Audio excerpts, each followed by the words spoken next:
my kids came to my door 7 weeks ago and said, "Mom, we don't want to watch you do this to yourself anymore. We miss you in our lives, and you have we want you to pack your bag right now." And of course I was full of reasons why I couldn't.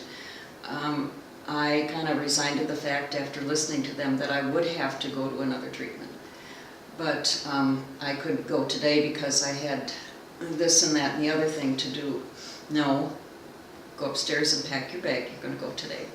And you can go one of two places, and one being Sierra Tucson and one being Gulf Breeze Recovery in Florida. Well, I'm not going there. I will not go to Gulf Breeze Recovery. What I knew of it was an image of a spa-like place that was kind of a bit foo-foo, and I sincerely believed that the only way to stay sober was to follow the 12 steps and read the big book, have a sponsor, and all that goes with that. But anyway, to get back to my kids being there, they said, "Mom, pack your bag." I realized I could not get out of this, so I went upstairs and packed my bag kind of haphazardly. My daughter also said, "Mom, I'm going to escort you to wherever you choose to go." I said, "Well, again, I'm not going to Florida, but I will go to Arizona." And she was going to make sure that I got to wherever. So we headed to the airport, got up to the counter, and of course, as my luck would have it, there were no flights that day at all that I could get on to go to Arizona. So I kind of shrugged my shoulders and said some words that weren't very nice, and I guess I have to go to Florida. And so, after spending 5 hours in the airport waiting for our flight, off we were to Florida, and got here, and a man named Alex drove me from the airport to Gulf Breeze Recovery. And I didn't feel well because of drinking the night before. I really didn't feel well, and I was not in a good frame of mind. I was digging my heels in all the way here. And after I got in the car, my daughter and I got in the car, Alex proceeded to tell me something about his story, and that it was actually, he had more treatments than I, and that he came across this new path, you know, just a new way of learning how to be happy and living without any kind of chemicals. And I kind of started to perk up a little bit. I got here, had the tour and all the admission stuff, and by 1 o'clock in the morning I was finally in bed. The next morning I met with the doctor here, and I was feeling totally full of shame and guilt, and I don't want to do this again. I'm one of those people that just can't get it. I've proven that. And I really was losing almost all the hope I had. And so the doctor started talking to me, and I'm weepy and feeling just, again, I've disappointed my family, and my family is worried, and I'm giving up hope here. And the first thing he said to me is, "Mary, you're not broken. There's nothing wrong with you. There's absolutely nothing wrong with you. You haven't done anything to be ashamed of." And I almost started to argue with him, but I just let him talk, and he went on in that vein of, "It's okay, you're in a good place, and you haven't done anything wrong, and you have everything you need inside of you." And I started to get just a wee glimmer of hope. Maybe something good will happen here. So the days went on, and as I met more of the therapists and counselors here, went to more classes, learned more about what they were teaching, I mean, I almost had to laugh because everything I needed was right inside of me. And there wasn't anything wrong with me. That I am a good person, I have a lot to offer. And I learned that by listening to the counselors here tell of their examples of being lost and learning that we all have what we need right inside of us. That's pretty cool. And they just helped me learn to see it and to believe it. And what a gift that was, because in the past, over all these many years, I was just given a litany of things that I had to do, and if I didn't do them, such as go to a meeting every day, talk to my sponsor every day, do what's called the 12 steps of recovery, read the big book, and if I did these litany of things religiously, I could stay sober. And for whatever reason, since I had tried this really for decades, and I would have long periods of sobriety, 7 years maybe, a couple of years here and there, but I just couldn't hang on to it. And the last 2 years of my life have been the worst. So finding that there was another way just kind of sent me over the moon. And it was so simple. It was just so simple. I found by being here, it wasn't a lot of hard work. I enjoyed being here because it was just great people, great staff, great other guests, and we learned from each other. And I'm still kind of baffled by the fact that I know now that I'm okay, and I don't have to try so hard. It's kind of like somebody telling you when you're going to get married, it's a lot of hard work. Who would want to do that? And I learned that staying sober and being happy isn't a lot of work. It's just remembering that my thoughts, listening to my thoughts, and believing them can get me in trouble. I know one time I was going to a family Christmas party of over like 60 people, and I had just gotten out of another rehab. And I got in there, and I'm looking around all my family, and I had to put my coat back on and my boots back on. I couldn't stay. I thought, they're all looking at me, and they know I've been to rehab, and they know all the things I've done, and things that just aren't like me, and they know it, and they must think terribly of me. Well, none of that was true. It was all what I was thinking. And I blew it up so big in my mind that I couldn't stay there with my family and enjoy them. And I thought about that a lot since I've been here, because I know that's just an example of many times I've done that, where I think of something in my own mind and I entertain that thought, and pretty soon I'm going to have to drink over it because I feel so bad about myself. But it's all made up. It's totally made up in my mind. So that's, I hope that's helpful as an example of how easy it is to change how I feel. I have been to detoxes before, but this one was, I was somewhat scared. Not that I would not come out of it okay. I guess it's the unknown, but I was put in a very comfortable room and bed, and again the staff they were just delightful and very non-judgmental, number one, and very supportive. Brought me warm blanket. They talked to me. Brought me, a nice warm drink, and in the morning, I think I had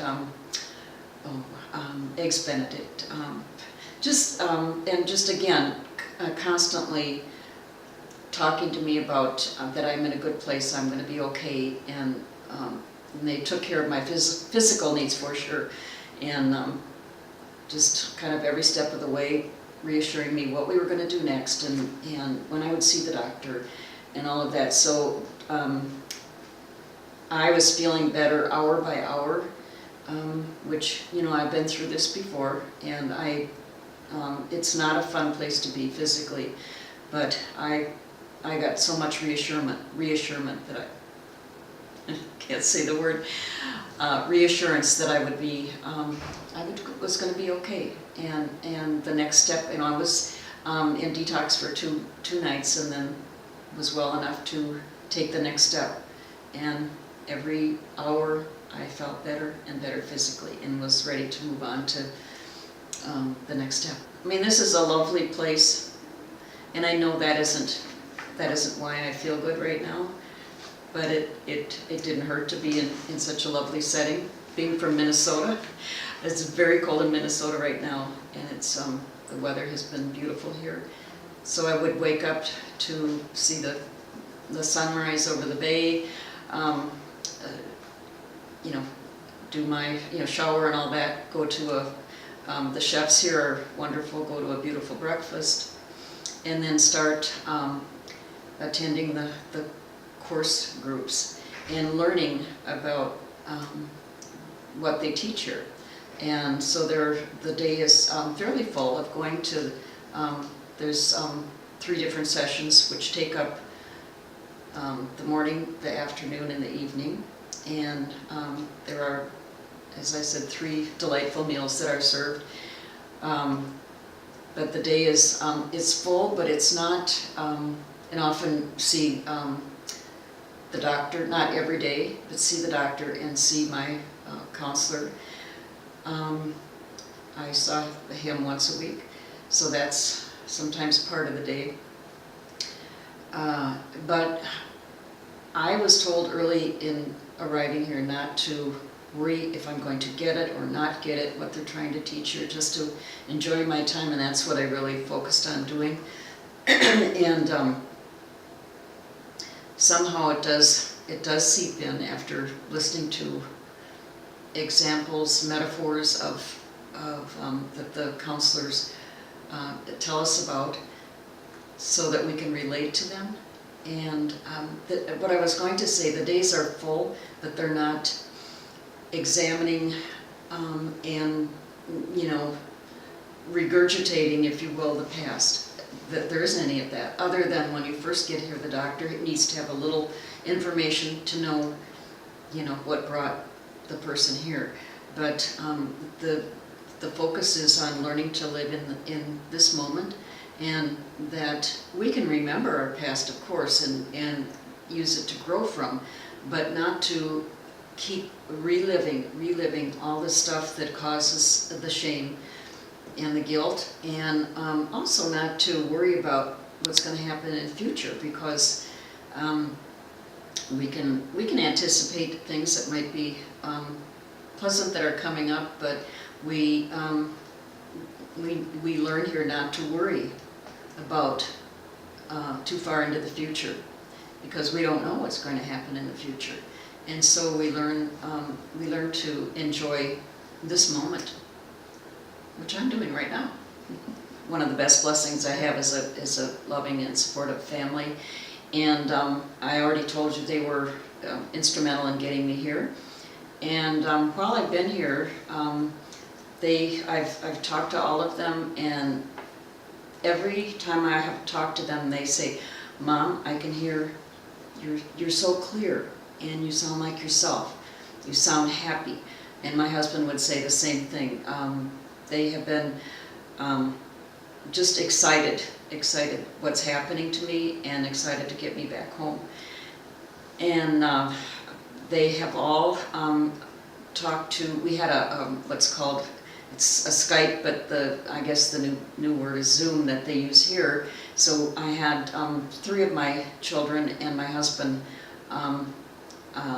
Zooming, I don't know if that's a word, with my counselor Joe, and my 4th child lives in Hawaii, so she wasn't able to be on, but it was pretty cool. And he recommended some books, and they are all anxious to read them, and in order to learn more about what I've been learning, because I mean, I think someone coming through here even without an addiction could benefit. But back to my family, they couldn't be more on board with me, and I don't know, it's just, I mean, here I am 70, and I'm still pretty on board with a big change, and it's never too late. I have 4 children, 4 stepchildren, and 24 grandchildren, so I have a lot to live for. I want to be a good example for them, and I don't believe it's too late. So lucky me that I have a family that's behind me, because a lot of the people here don't. So it's one of my big blessings. It's hard to say a favorite thing about being here. I think it's just the general joy that's in the air around here. It's just it's a happy place, and every counselor that teaches us what I learn here is has a story of before and after learning all of this. And so I guess that's my favorite thing, is just hearing people that now teach here that had kind of a sad life as I did, and learning that it doesn't have to be that way, and you can learn it at any time, because I mean, what you learn is, again, it seems funny to me, but we all have it right inside. Every one of us, every human being has that innate wisdom that we can tap into anytime or all the time. I think the most important moment that I had here happened maybe a week to 2 weeks ago, and I didn't expect it. I was just listening. I was listening to Krista talk, and one of the guests said, Krista was talking about living in the moment, and that our past doesn't define who we are. And I started listening pretty carefully, and then one of the young men said, "You mean to tell me that all these bad choices I made, and the behaviors, and using drugs and alcohol, I mean, that's who I am?" And she said, "No, that isn't who you are. You're Alex. You're a good person. You are just fine. It doesn't define who you are." And I don't know, for some reason I heard that. I've probably heard it before, but I really heard it, and I just welled up, and I really started. I started crying really hard out of joy, because I heard that I'm not my past. I'm not the things I've done.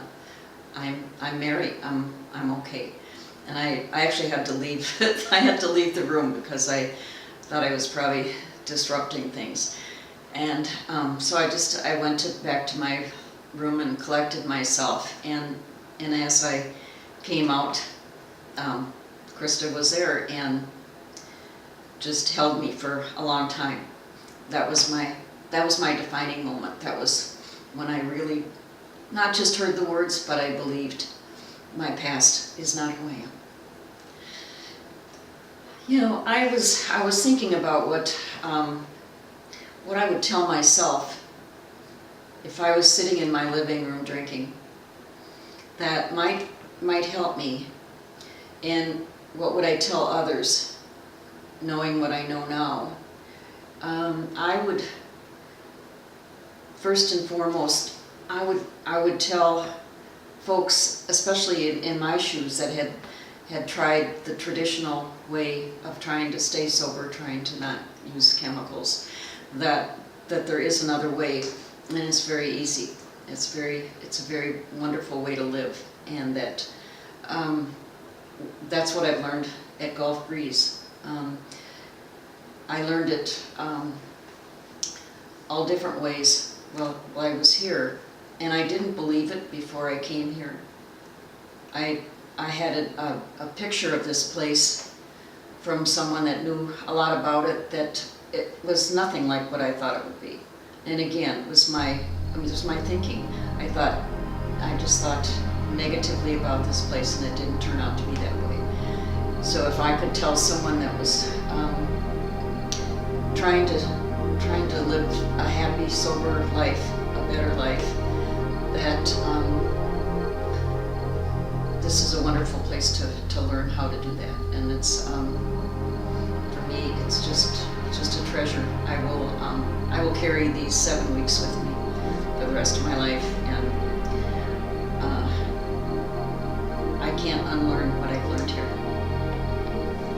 In regard to the 12-step programs, as I said, I've been to 9 of them. I won't say they didn't work, and I know they work very well for many people. I think what happened with me personally is just because I had to, part of their program is looking at your past. How much did you use? When did you use? How old were you? What were your consequences? And each time I had to do that, I felt worse about myself, and I had a hard time forgiving myself. I actually didn't forgive myself. And I think that's part of their program, is really looking at the choices that a person can make that lead you down the wrong path. And I think that is why they didn't work for me, is because I tend to go to shame pretty easily, and I didn't need someone almost not forcing me, but saying that this is what has to be done well here, because you have to do steps 1 through 12, which include making amends to all these people. It was very painful, and so I guess personally that's why that didn't work. It might work. It kept me sober for a while, but not happy and sober, because I still carried with me all the shame, and going to the meetings, telling again things that choices that I've made to drink, and feeling really bad about myself. I didn't want to be that person. And God bless the people who can go to a 12-step program and they can be happy. I think that's super. But I've been trying to change my way of living for 30 years, and I would have certainly lots of good times and good years, but not knowing what I know now, I know that I've learned a different way, and I feel really excited about that.